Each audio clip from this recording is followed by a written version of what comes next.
E se você fosse um dos seres mais poderosos de todo o mundo, e o seu nascimento tivesse sido anunciado por uma chuva de estrelas, só que ainda assim você é menosprezado por não ser de uma família rica? Então, para mudar o seu destino, você decide participar de um torneio onde terá que arriscar tudo. Como será que você reagiria com tudo isso, hein? Bem, as coisas acontecem mais ou menos assim no anime que a gente vai falar hoje. Salve, salve, seus otaku seguidores de Saitama, o Tio Bruce está de volta para mais um vídeo. E no vídeo de hoje a gente vai falar de um anime que eu gosto muito chamado Reikenzan. E se você não entendeu o nome, pode ficar tranquilo que ele vai estar aqui na descrição pra você, beleza? E bem, o anime começa com diversos meteoritos caindo na Terra enquanto um velho e uma garota misteriosa observam tudo o que está acontecendo. E é revelado que no mesmo momento em que os meteoritos caem, uma criança acaba nascendo em algum lugar por ali. Então é dito que essa criança está predestinada a grandes feitos em nosso mundo. Só que logo se passam 12 anos desde a chuva de meteoros e aparentemente ninguém mais nem liga pra ela. Logo conhecemos o nosso protagonista chamado Ouriko, que é ninguém menos do que a criança da profecia. E o Ouriko está em um vilarejo misterioso para participar de um grande torneio que vai acontecer ali. Pessoas de todo mundo vão até esse vilarejo apenas para participarem desse tal torneio, e assim terem a oportunidade de serem aceitos como alunos de um dos clãs mais prestigiados do mundo. E a verdade é que o Ouriko foi um dos últimos a chegar ao torneio, mas ele já chegou surpreendendo geral. Isso porque na primeira fase do torneio os participantes deveriam encontrar pela cidade um bilhete VIP para ficar no melhor quarto da hospedagem. Isso pode até parecer besta, mas isso era tão importante pois alguns dias depois teria outro teste e quem estivesse bem descansado com certeza teria vantagem. E assim, não havia mais quartos disponíveis naquele vilarejo inteiro. Então a única chance de ter um bom descanso estava no quarto VIP do tal bilhete dourado. E adivinhem quem achou o tal do bilhete? Isso mesmo, o nosso protagonista Ouriko. E o melhor de tudo é que ele conseguiu o bilhete de um velho aleatório após dar algumas dicas pra ele de como conversar com uma garota. Pois é, o protagonismo acabou brilhando bem cedo aqui pro Ouriko. E com isso ele até ganhou um fã por ter conseguido esse tal bilhete. E digo isso porque um dos competidores fez questão de ir até o quarto do Ouriko só pra saber como ele tinha conseguido o tal bilhete. Ele esperava ouvir uma história grandiosa e o protagonista, percebendo isso, conseguiu tirar proveito da situação.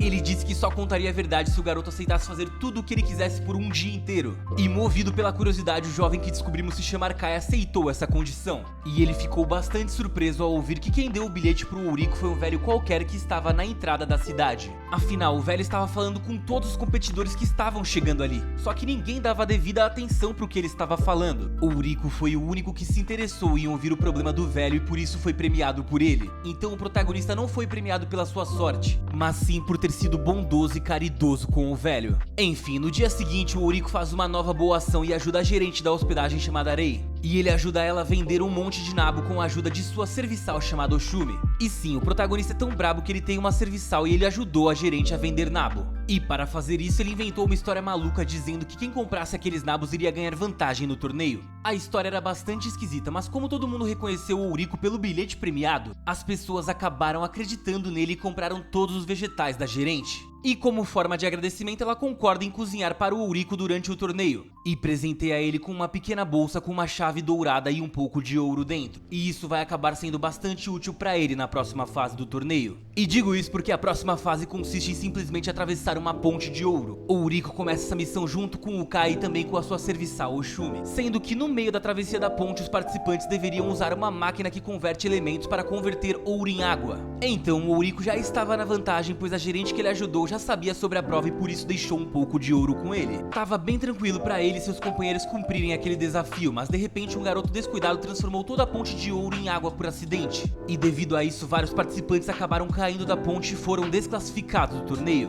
Por sorte o Ouriko pensou rápido e conseguiu salvar a si e aos seus companheiros também. O problema é que no meio da confusão a Oshumi deixou cair a bolsa de dinheiro do Ouriko na ponte. E eu me pergunto aqui o que será que ela estava fazendo com essa bolsa porque eu não lembro dele ter entregado isso pra ela. Mas o protagonista nem percebeu isso e apesar de tudo o cara brilhou logo de primeira no primeiro episódio. Tudo normal até aí, mas vemos no finalzinho do episódio que ele está sendo observado durante todo o teste por uma mulher misteriosa através de uma penseira mágica. E bem, o primeiro episódio então se encerra com esse mistério. O que será que essa mulher pode querer com o Ouriko?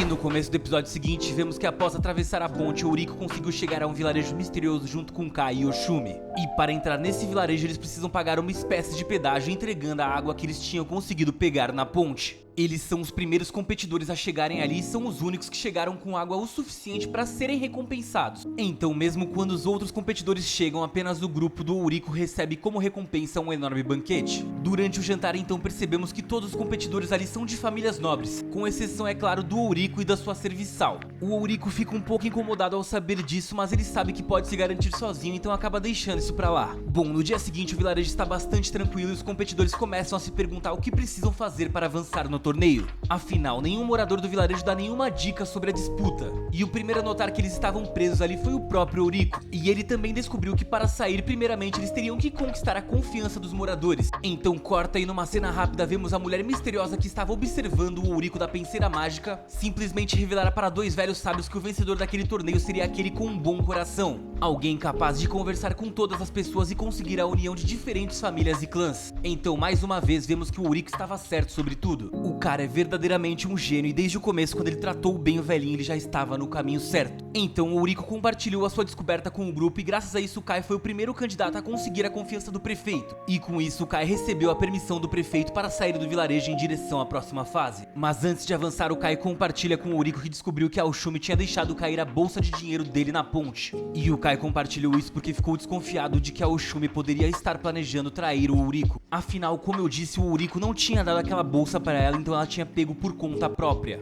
E bem, apesar do protagonista estar com Oshumi há bastante tempo, aparentemente isso se confirma no final do episódio. Pois após o Kai ter avançado, quando vemos Ouriko e Oshumi conversando, ela age naturalmente, diz que tinha completado aquela fase e estava pronta para avançar também. E até aí nada de errado estava acontecendo, porém logo que tem a chance ela pega a bolsa de dinheiro do Ouriko e foge dele, dando um sorriso bem maldoso antes de fazer isso. O episódio então se encerra com Ouriko se lamentando pela traição de Oshumi. E ele então revela que por ter fugido ela não teria a chance de ver a execução perfeita que ele estava prestes a fazer naquela fase. Afinal, apesar de ter ajudado todo mundo ali, ele ainda não tinha concluído a sua missão. E no começo do episódio 3 vemos que essa tal execução perfeita que ele falava é na verdade cumprir uma missão com cada morador do vilarejo. Como eu disse, o Kai tinha conseguido avançar por ter agradado o perfeito e esse era o segredo. Mas o Ouriko então se perguntou em que nível ele poderia chegar se agradasse todo mundo ali no vilarejo. Isso deu bastante trabalho, até mesmo pra ele que era um gênio, as coisas pareceram em alguns momentos bastante confusas. Só que ele acabou dando um jeito em tudo como sempre. E após agradar a todos, por último ele tratou com uma ninja misteriosa que só aparecia quando rolava alguma confusão. Ela era uma espécie de guardião, vamos dizer, e só aparecia pra resolver alguma briga quando acontecia. O Ouriko foi o único que se lembrou dela e no final das contas a ninja misteriosa era simplesmente a gerente da hospedagem do primeiro episódio. E o Ouriko conseguiu cumprir a sua missão com ela após devolver a chave que ela mesma tinha entregado pra ele no começo do anime. Depois disso, o Ouriko conseguiu concluir o seu teste como recompensa por ter praticamente feito tudo perfeito. Ele ganhou o direito de abrir um baú misterioso e recebeu então botas de super velocidade e também uma adaga lendária. Então esses itens insanos foram logo adicionados ao inventário dele. E após receber os seus itens, ele conseguiu alcançar os outros participantes do torneio rapidamente, sendo que todos tinham partido muito antes dele. E assim ele reencontrou o Kai e a garota traidora também. E todos estão tendo problemas para enfrentar um monstro gigantesco no meio de uma nevasca. E através da penseira, os sábios e a mulher misteriosa que descobrimos ser a idealizadora de todo aquele torneio observam tudo o que está acontecendo com atenção. E então no final do episódio vemos o Ouriko com sua nova adaga pronto para entrar em ação contra o monstro que estava incomodando a todos.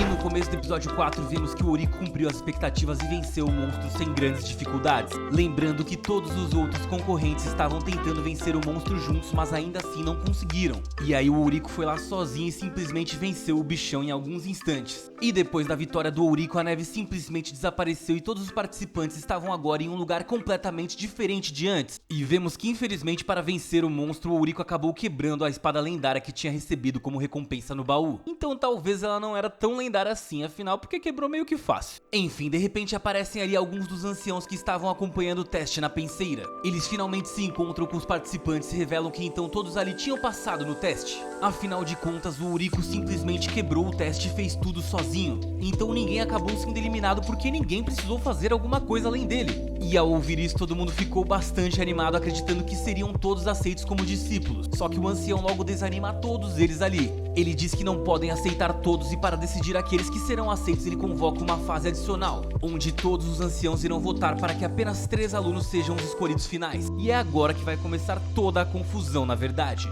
Os competidores logo começam a se apresentar um por um para mostrar todo o seu poder potencial para os anciãos, e o poder do Ourico deixa todos os anciãos simplesmente perplexos. Ele tinha um poder de uma alma que aparecia apenas a cada 1000 anos, então o nível de poder dele era literalmente lendário e nunca tinha sido visto antes por aqueles anciãos. E por mais que não se comparasse ao Ourico, o Kai também tinha um nível de poder bastante interessante que chamou a atenção de todo mundo. E aí vem o grande problema, porque os dois não foram escolhidos apesar dos seus altos níveis. O Ourico foi claramente sabotado pelos anciãos que temiam o poder dele. Sendo assim, outros 3 caras aleatórios que nem teriam completado as provas se não fosse pela ajuda do Ourico foram selecionados no lugar deles. Pois é, eu tô dizendo que o cara foi sabotado mesmo, porque o poder dele assustou todo mundo e é isso que eu acho. Tanto que no final das contas o poder do Ourico é muito grande pra ser ignorado, e ele então exige ser treinado para ser o sucessor de um daqueles anciãos. Pois é, isso é muito mais brabo do que ser apenas um discípulo. E para nossa surpresa ele acaba sendo escolhido para ser treinado pela mulher incrivelmente linda que tinha criado todos aqueles jogos. Eles fazem um acordo e ela se compromete a se tornar a sensei dele para que ele aprenda a usar todo o seu poder. Então o episódio se encerra com os dois saindo juntos para ir até a casa dela, onde ela vai ensinar umas coisinhas para o Ourico. O que será que ele foi aprender na casa dela, não é verdade? Mas é assim que vai acabando o nosso recap. Se você gostou de Reikenzan, deixa o like aqui para eu saber se eu devo trazer uma parte 2 ou não.